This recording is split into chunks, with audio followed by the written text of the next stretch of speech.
সিলেট শাহপুরান থানার টিলাগড় এলাকায় এক যুবক গলায় ফাঁস দিয়ে আত্মহত্যা করেছেন। শুক্রবার ৮ সেপ্টেম্বর সন্ধ্যায় টিলাগড় বাটাটিকর মালিক আহমদের বাসায় এ ঘটনা ঘটে। ওই যুবকের নাম আশরাফ রানা মিল্লাত। মিল্লাতের পরিবার ওই বাসায় ভাড়াটি হিসাবে বসবাস করত।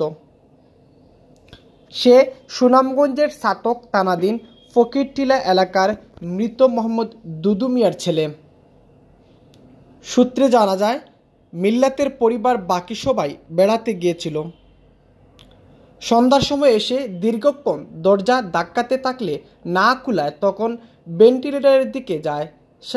সেখান থেকে ঝুলন্ত লাশ দেখতে পান। পুলিশ এসে সুরহতাল তৈরি করে। পরিবারের সদস্যরা জানান, মিল্লাত মানসিক অসুস্থ, তাই ময়নাতদন্ত ছাড়া লাশ দাফনের জন্য প্রশাসনের কাছে আবেদন করবেন।